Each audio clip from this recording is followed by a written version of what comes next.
wish they'd release some Wayward Sister figures. You know, y'all do. Guess.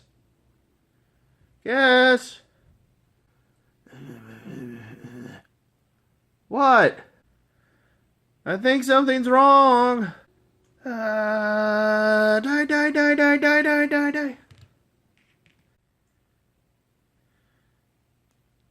Talk about your feelings. I don't wanna. Please. No.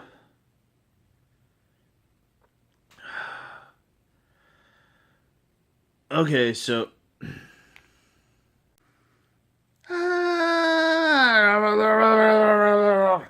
In the heat of the moment, the fear has you frozen. You're crushing and burning when life's at its coldest.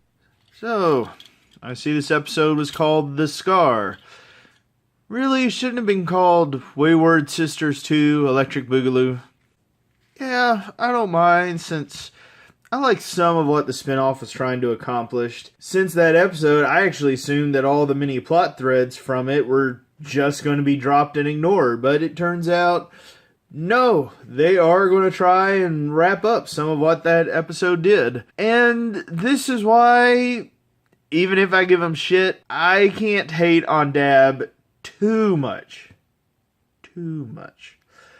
TV is a different beast from novels or writing. You can't always realize the idea you had or complete things in the way you wanted because of real life concerns. I get that. Still, what often bothered me about Carver's seasons is that he would toss things into the show that would just never get a conclusion, not even a half-assed one. For an example, name when the veil was fixed. So, let's give Dab full credit for giving a bit of a conclusion to the spinoff that didn't happen, even if I am bummed we didn't get any Donna. This was a decent enough episode, and I liked a lot that the structure of the episode was that we had a main A-plot that was arc-related, while the B-plot was revolving around a Monster of the Week. This time, a Monster of the Week that was done right, where we get to watch Jack grow as a character. Though, I'll admit, I find it kind of hilarious that Dean insults him for being like 100 pounds soaking wet. Then we see Alt character later this episode, and she looks to be a full head shorter than Jack. I mean, we're in a show about monsters and demons, so there's always some suspension of disbelief, but as the magicians say, maybe don't call attention to the strings. If she can fight, he can fight. I am curious about this spear that Alt Kira has and Michael. I mean, how exactly does it work? Is it a version of Michael's spear that was in the kaiju world? Maybe. But in season 12, it was established that it was the runes on the weapon that made it work. There could be runes on this weapon that she was swinging around, but it isn't really visible in some shots. Maybe they'll retcon those in later, which I would be okay with. If the spear is effective because it is from another world, then I'm calling foul, because as the show pointed out, Michael is also from another world. So if one weapon from a different world hurts Michael in a way weapons from his world wouldn't, every weapon in our main supernatural universe should by definition be hurting him by the same logic, because they're all from a different world.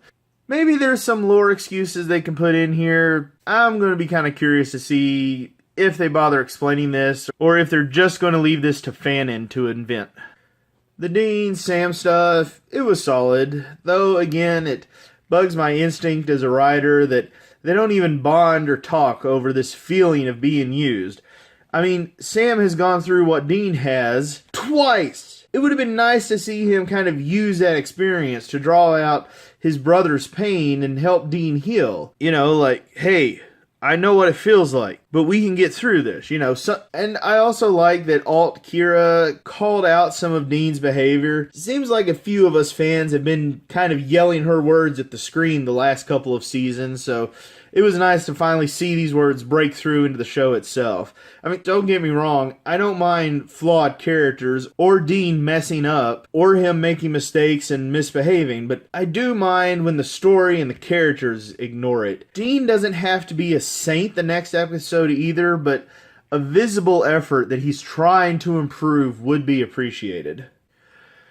Alright, and I'll have to admit, I bet that either this was a ploy by Michael, or that he had found a stronger vessel. I did not predict or expect that he was somehow driven out of Dean and wounded.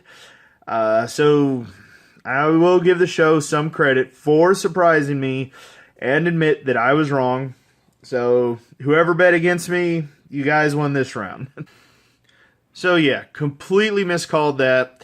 I guess the next prediction to try is to see if that spear is going to be the ultimate answer this season, or if we're going to find some other way of solving this. I'll also admit I'm still kind of wanting and hoping that they're going to solve the Michael problem maybe at the mid-season break, and then do a whole new arc for the second half of season 14. It just seems to me of lately that Supernatural has the show count and the storylines that such would really improve the show instead of overstretching some things past the point that the arc can really bear. But we'll see. That's not a prediction I'm really betting a lot on. It's just a wish.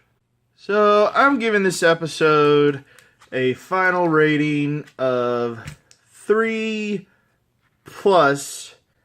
stars out of 5. This is a very solid, decent episode. Really what the average episode of the show should be. Oh, and I am pro beard. Denial is all that I'm knowing. Holding me hostage, I'm never